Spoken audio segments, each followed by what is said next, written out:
very excited about the puppets. Whenever people see the swans, because the princes turn into swans, then the kids have to go like quack, quack, quack, quack. I'm mostly excited about getting a room full of children to honk, to be honest. That would be very exciting.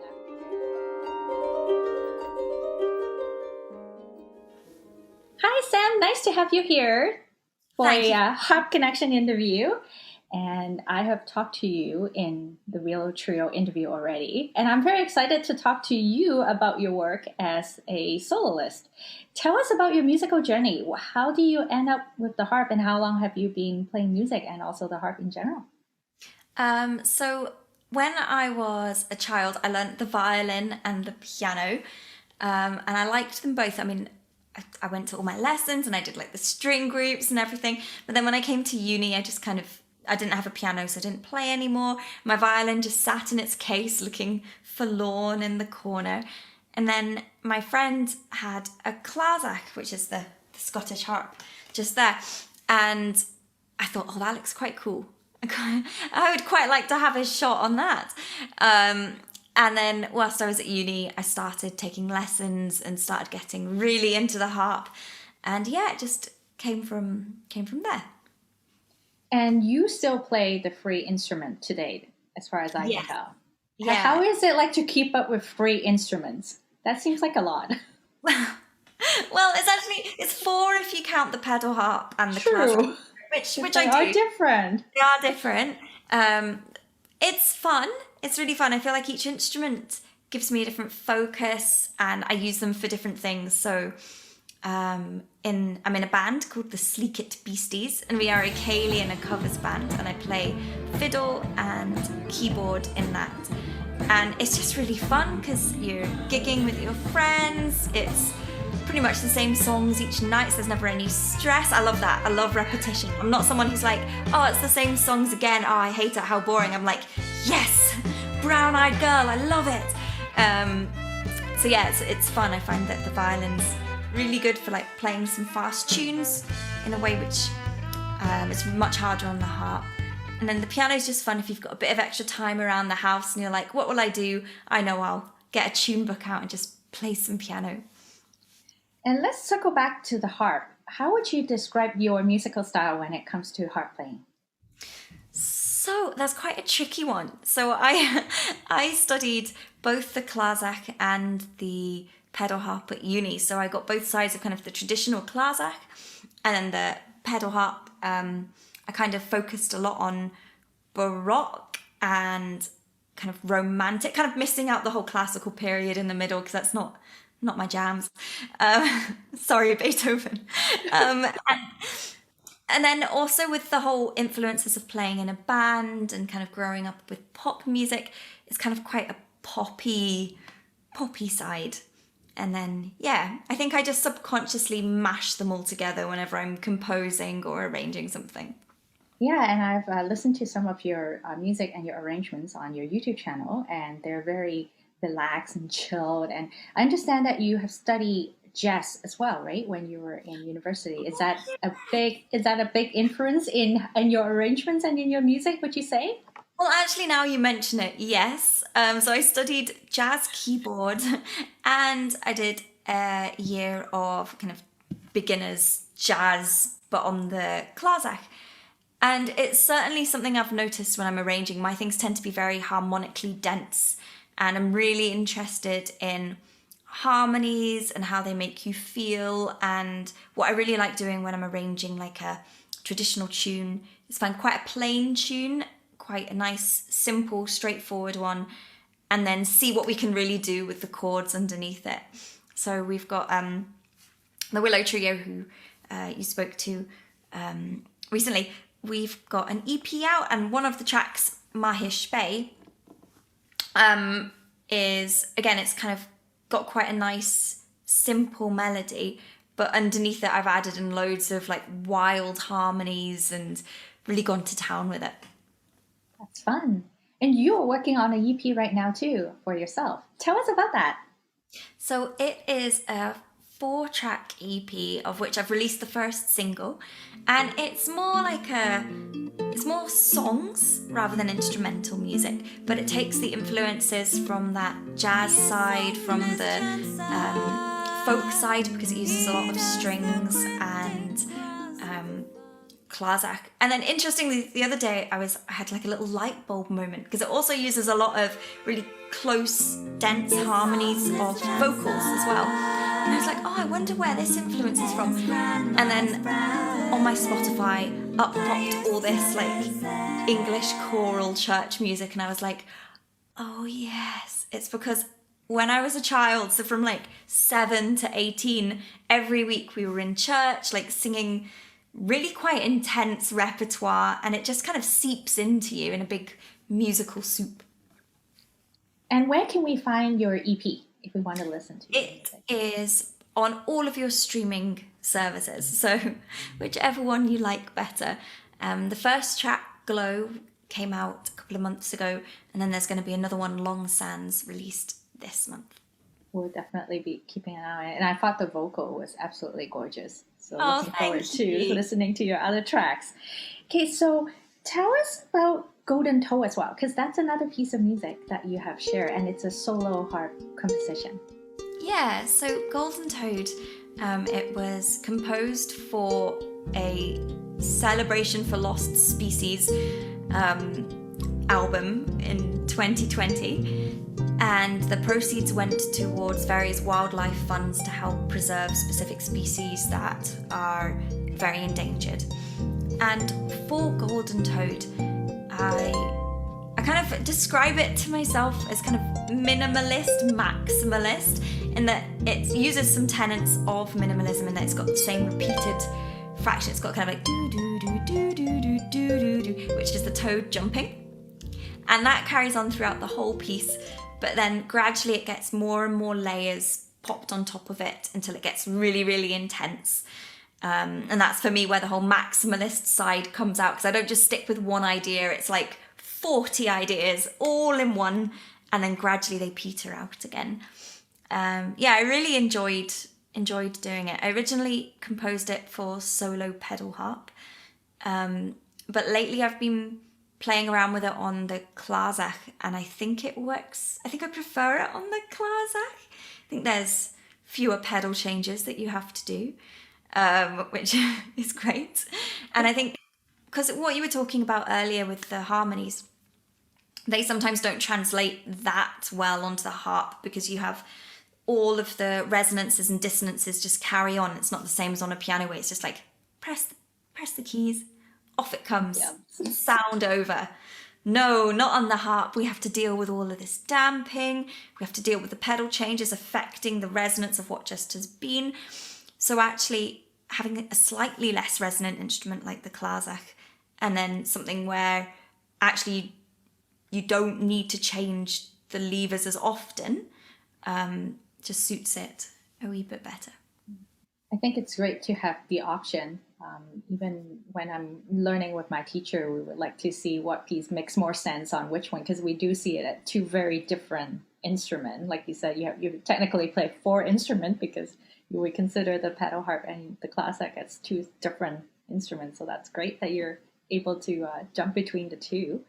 And speaking of music, you are also very fond of arranging music. And I visit your website, and you opened the site by saying you absolutely love playing in weddings, and you are also very much into arranging music for the couple for their wedding. And I want to talk to you about that, because I always feel that being a wedding harpist require a very different sets of skills than, say, a concert harpist. How long have you been playing in wedding, and what drew you into that area of work? So I've been playing at weddings since 2012. And I first played for my friend's wedding, and I just loved it. It was, I mean, who wouldn't like to go to weddings every week? Everyone's dressed up fancy, everyone's in a good mood, everyone really appreciates the music there. So I've also played in restaurants and stuff, and sometimes you just don't feel as appreciated in a restaurant, whereas at a wedding, everyone's just so happy, which is really lovely. I think in terms of skills, the amount of repertoire that you have to learn on a short time scale is really quite big. So it has to, sometimes like a wedding ceremony itself, I let all my couples choose their own music for it.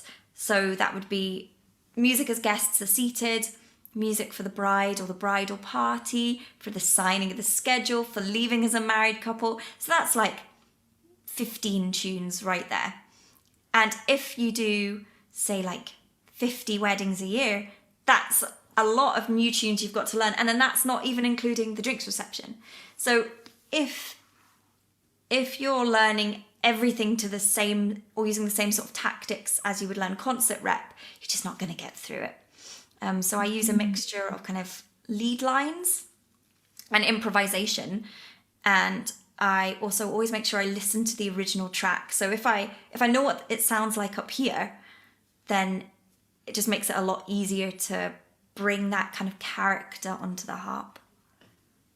And I think harp for myself, I can say that was my first introduction to going to a wedding. Seeing a harp was my first introduction to a harp. How do you think people generally receive the harp when you're in these events? Are there a lot of people who got interested in the harp because they get to listen to it? Yeah, absolutely. I think as well, I mostly play pop music or music that everyone will really know. And I'll always have people come up to me and be like, wow, you know what? I never thought of hearing that song on the harp. Or like you said, it's often people's first introduction to the harp. So you often get kids come up and see the harp, in which case it's lovely to play some Disney. That's for me, really. I just want to play Disney for myself. But if there's children, there's an excuse. Yeah. Do you have any favorite moments or songs that you have arranged for a wedding that you thought that was such an awesome request from the couple? Oh, I had a couple a wee while ago who wanted 90s dance tunes. And I was like, okay. So I looked them all up, and actually they sound amazing. They sound really cool. Yeah, they just work. And again, I didn't think that they would. So last week, actually, the photographer told me, oh yeah, the bride and groom are really into their dance. They're really into their trance. And I was like, I can do this. Just on the day, just bringing out some 90s dance classics. And in your YouTube channel, you have also shared some arrangements of pop music. Are there any out of the bunch that you're particularly fond of? I really like the Smiths one. So I've done This Charming Man and There Is a Light That Never Goes Out. I think it's just because they're my favorite songs. So they were done for me, and because they were the tunes that I wanted to play, and it wasn't for a specific event. It was just, I'm bored over lockdown. What songs could I make a wee video of? So that was them. Yeah. So I feel like I've really captured the Johnny Marr-esqueness of the electric guitar, but on a harp, which is quite hard to do. Yeah, I also saw a guitar harp video you make. I think the song is called Pyramid. Oh yeah. Playing with your boyfriend, I think. Yeah. That worked out really well too. And again, it's so unexpected. You wouldn't think that the harp and electric guitar can make such a sound. So I thought that was really cool. It worked out really cool, actually. It was quite funny because as a harpist, I'm quite a poppy and energetic, and I'm very much like, yeah! Whereas Andrew, as a guitarist, is very much like, let's make a chilled, nice tone, and let's make everything sound beautiful. So when we first played, to begin with, it was a little bit like this, because we were trying to do the opposite things. But we kind of, after a couple of rehearsals, we got right into the middle of like, actually, you know what? Sounds nice, but also we've got that little bit of a driving beat in it. It's the same as working with anyone. Yeah, and I just think it's such an unexpected sound, and I think that's such a wonderful thing to do, because for me, I know, growing up, our understanding of the harp is always the pedal harp that sits in the orchestra. It's a very limited view of what the instrument is and can do. So when I hear fresh new sound, for me, it opens up so much more possibility, even as a learner, to say, hey, you know what? I don't have to play classical, and I Sorry, Beethoven, I'm not a fan either. But I love some of the Scottish music, for example. They're so fun, and yeah, the pop stuff too. So that's wonderful. So I understand that you will take requests for musical arrangement and do a commission for a video. Tell us about that, and how can I take advantage of that? Because I definitely have a song in mind that I would love you to work on. Nice. I look forward to hearing your choice. So for that, you can choose any piece of music in the world that you like, but the video will not be of that length, like a three-ish minute video of your piece, and I'll arrange it and record it and do a really nice video. And they're quite nice if there's a song that's special to you and a loved one, and you want to get them a gift whilst also supporting a local artist, then that's quite a nice gift to give.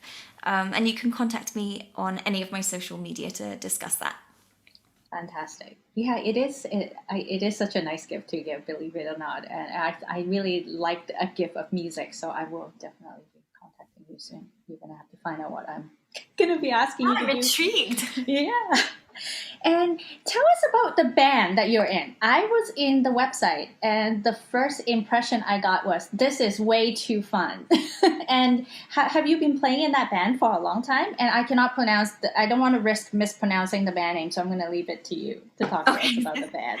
So that is the Sleekit Beasties. It's from Burns Poems. So we are a Scottish ceilidh and covers band. Again, we're mostly a wedding band or other events.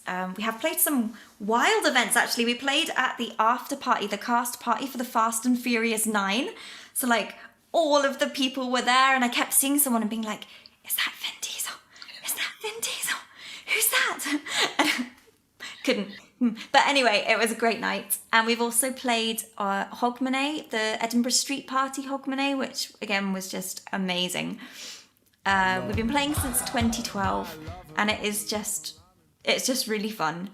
Where everyone gets on really well. It's just playing music with your friends for a living, which is just great. It is.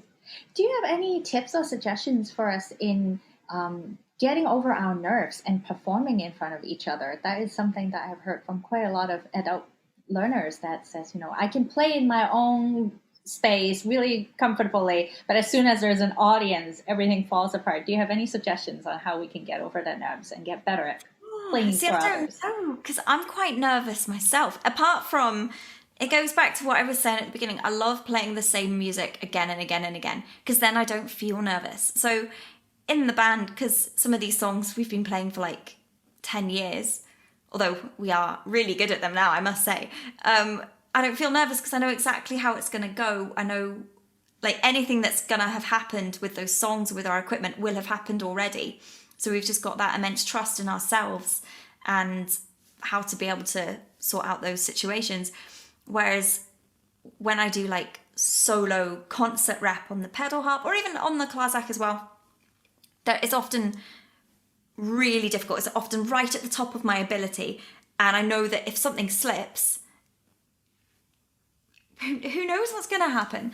So I guess, anyway, that was just a long way of me saying, no, I have no idea how you can control nerves. I feel that maybe perhaps doing it a lot is probably one way to help build up that resilience, potentially, because you say that, the music that you've been playing for a long time, you're able to navigate better, right? So yeah, I think I just choose my projects more carefully now. So there's some people who love orchestral work because it's something new each time, and they get that real thrill of like, yes, we got one shot to play this, let's do this really well. And that suits those kind of people. Whereas for me, I hate that. I want 20 shots and I want to know, right, gonna get it. It's gonna be perfect. So that's why I work on projects as opposed to one-off concerts. So maybe then for me, if I had a new set of things to play before I went out and did the one concert, I would be trying to show it to everyone. So like all of my flatmates, my boyfriend, my mum, all in different situations, all in different places, because on the harp we get quite comfy in one place. And then, I don't know if this ever happens to you, but if you go to a new place, suddenly you're playing and you look through the strings and you're like, oh, the carpet's red. I bet that would make it really hard to play. And then you're like, oh, I am playing and it's really hard to see the strings. Or, I've you know, heard that. you just get really distracted if you're in a new place. So just practicing all of those distractions is great. Oh, I have another one as well. So whenever any of my pupils have exams or a stressful situation, what I get them to do is before they do like a dress rehearsal, practice the piece, I get them to run up and down their stairs or do a lot of star jumps. And what that does is it simulates when your body has too much adrenaline, so you get out of breath and you're shaky, you get a little bit sweaty, and then you have to try and do your performance as well, so it just helps recreate those situations. That's a very interesting tactic. I'm going to have to give it a try. I'm going to show up in my next lesson looking all sweaty and out of breath and see if I'm going to play better. Well, it works except if your pupils are incredibly fit. So I taught 2 pupils and turns out they do like gymnastics for Scotland. So I'm like, right, let's do the star jumps. And like 5 minutes later, I'm like, okay, just stop. Just stop. So in one of our previous conversation, you have mentioned that you're doing some work to sort of help kids exposed to harp music and music in general. Tell us about this work and how you're help spreading the word of harp to the next generation. Yeah, so this is with the Willow Trio, and we have a new project called Swan Loch. And you can kind of see where the idea is coming from. So it's taking Tchaikovsky's score for Swan Lake and setting it in Scotland and Scottish culture. And it's going to be interactive children's shows. So like a cross between a classical music concert, but also a pantomime where children are allowed to make noise and they're allowed to interact and they're allowed to be children rather than having to like sit and be quite scared that they're not allowed to say anything. So we're going to follow the story of the 12 Swans, which is a Danish fairy tale. And the children are going to be exposed to walking songs, all at the same time as Romy and Sophie, the other 2 members of the Willow Trio, are performing an adaptation of Swan Lake on the Clarsach. That is going to be so fun. We're very excited about the puppets. Whenever people see the swans, because the princes turn into swans, and the kids have to go like quack, quack, quack, quack. I'm mostly excited about getting a room full of children to honk, to be honest. That would be very exciting. I hope someone's going to take pictures because that's going to be a priceless moment to... We're going to do a recording of it as well because we know that not everyone's ready to go into like large crowds, or there'll be people in rural areas where seeing live music is particularly difficult, even in the most normal of circumstances. We're going to record a whole performance of it so that we can disseminate it amongst people. Oh, that's so lovely. And have a lot of fun with it. And Thank you. Look forward to hearing about what the interaction looks like between the kids and the trio. I know. How can we stay in touch with your work? What are your different social media platforms that you're on? So I'm on Instagram, I'm on YouTube, and I am on Facebook. I mostly use Instagram because I like taking pictures of things. I quite like a selfie, so Instagram's perfect for that. And then I use YouTube, and then occasionally I update my Facebook. We'll add all your social media links to the video description. Thank you so much for the chat. I really enjoyed getting to know your work, and also really love how the 3 of you come together and do work at the Willow Trio. I think that's a really great group that you have got going there. I can't wait to chat with you, hopefully again sometime down the road. It's always been my desire to revisit some of the guests later and talk about some of the projects that you have talked about. So maybe we'll get to chat again and see how the Swan Lake project turned out, hopefully sometime in the future. Well, I'll send you through the video so that you can see it. You can try it on your children. Get them to be the swans. All right. I'll let you know how that goes. Thank you so much. Thank you for having me.